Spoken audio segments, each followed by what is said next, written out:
की मुखिया और बहन कुमारी मायावती जी और मैं अपनी तरफ से भी आपको हार्दिक बधाई, शुभकामनाएं और सम्मान अर्पित करता हूं। धन्यवाद। जय भीम।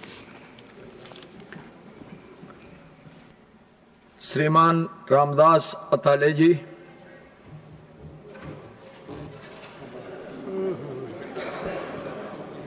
आदरणीय चेयरमैन साहब, जो मेरी पार्टी है रिपब्लिकन पार्टी ऑफ इंडिया, जिस पार्टी की स्थापना डॉक्टर बाबा साहब अम्बेडकर जी ने की थी और बाबा साहब अम्बेडकर जी इस सभागृह के मेंबर भी रहे हैं, तो आपके बारे में हमें आदर इसलिए है कि 1998 में जब आदरणीय अटल बिहारी वाजपेयी साहब की सरकार थी, तब तमिलनाडु से आप लोकसभा में चुनकर आए थे। 2 बार आप लोकसभा में चुनकर आए थे और मैं भी महाराष्ट्र से 2 बार लोकसभा में चुनकर आया था, लेकिन आप उधर के साइड में थे, आप इधर के साइड में थे, मैं उधर के साइड में था। मैं कांग्रेस पार्टी के अलायंस में था तब, और मैं 3 बार मैं लोकसभा में भी रहा हूं। और आज आपके बारे में मुझे आदर इसलिए है कि तब हम अपोजिशन में थे, आप सत्ता में थे, और आपकी और अपनी मुलाकात होती रहती थी। आपका स्वभाव बहुत अच्छा था, आप बहुत बड़े दिलदार नेता है और गरीबों के लिए बहुत बड़ी सहानुभूति रखने वाले आप नेता है। और इसलिए आज मुझे लगता है कि आज मेरा बहुत ही खुश है मन, आज मेरा बहुत ही खुश है मन, क्योंकि राज्यसभा के चेयरमैन बन गए हैं पीसी राधाकृष्णन।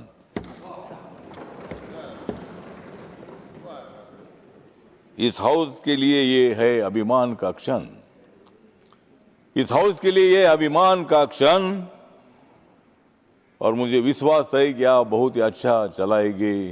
आप हाउस बहुत ही अच्छा चलाएंगे राधाकृष्णन। तो आप एक अच्छे आदमी हैं।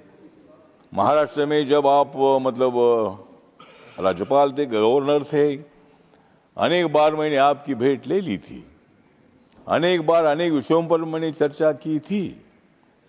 और आपके दिल में महाराष्ट्र की जो स्लम में रहने वाले लोग हैं, ऐसे स्लम में रहने वाले लोगों को पक्का मकान मिलना चाहिए, न्याय मिलना चाहिए, भूमिका आपकी हमेशा रही है।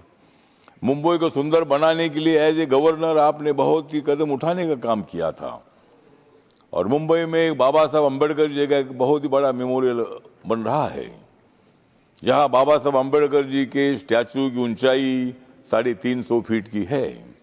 वहां भी आप आकर वहां उसके वो काम चल रहा है तो आपने देखा था। और बाबा साहब का स्टैचू जो है, सरदार वल्लभ भाई पटेल जी का स्टैचू तो सबसे ऊंचा है, लेकिन उसके बाद पूरे देश भर में सबसे ऊंचा स्टैचू कौन सा होगा तो बाबा साहब का है। और हमारे माननीय नरेंद्र मोदी साहब ने उसका भूमि पूजन भी किया था, और बाबा साहब अम्बेडकर जी का स्टैचू अभी बनने जा रहा है, उसका लोकार्पण भी होगा।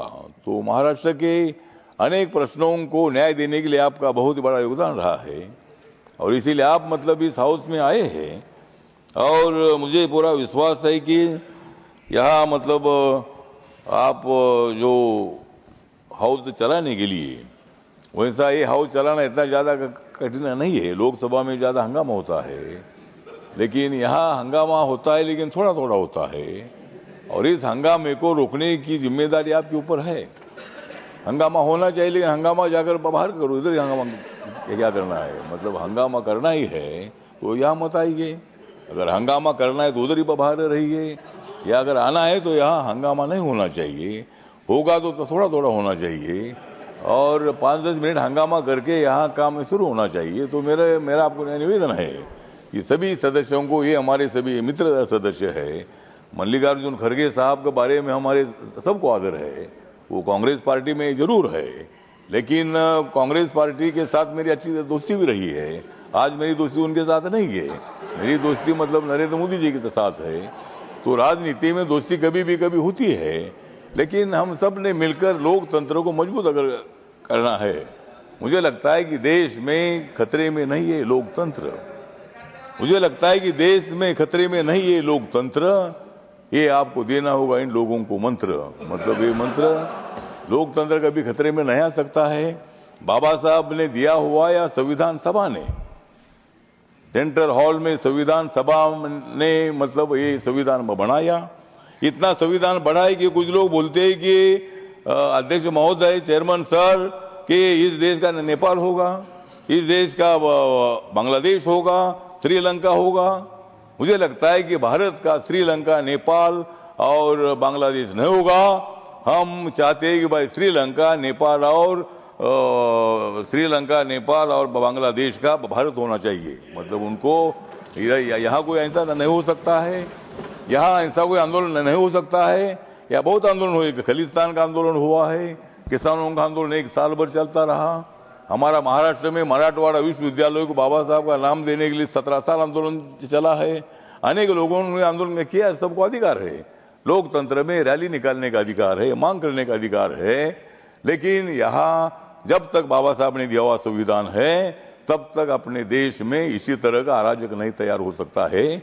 और इसीलिए मुझे लगता है कि हम सब लोगों ने मिलकर संविधान कानून के मुताबिक हमें आगे चलना है। विरोधी दलों की भी बात सुनो, लेकिन उनकी बात थोड़ी सुनो, हमारी ज्यादा सुनो। और इसीलिए मतलब उनकी भी तो सुनो, सबकी सुनना ही है। तो इसीलिए मुझे विश्वास है कि आपको बहुत अच्छा मोदी साहब ने एक बड़ा जिम्मेदारी दी है और महाराष्ट्र से डायरेक्ट आप इधर आए हैं। और मतलब ये हाउस को चलाना इतना मुश्किल नहीं है, लेकिन हम आपके साथ हैं, आपको डरने की क्या बात है। इसीलिए मतलब हाउस अपने को अच्छा चलाना है।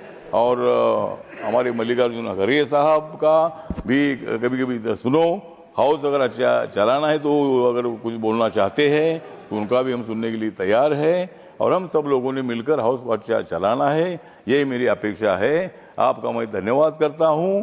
और आप मतलब यहाँ 5 साल तक रहेंगे, लेकिन मेरा खाली 3-4 महीना ही रह गया है। और मैं तो दोबारा मतलब मैं अप्रैल में मैं तो दोबारा आऊँगा, क्योंकि मुझे मोदी साहब और एक बार लाने वाले हैं। और 6 साल में यहाँ रहूँगा, और 6 साल में यहाँ रहूँगा, तब आप यहाँ नहीं होगे मतलब बाद में, मतलब मैं तो 6 साल यहाँ रहूँगा। लेकिन ठीक बात है, तो इसीलिए हम सब लोग मिलकर हाउस चलाएंगे। मेरी पार्टी छोटी पार्टी है, लेकिन मेरे पार्टी को भी आपको थोड़ा थोड़ा मदद करने की आवश्यकता है। और मुझे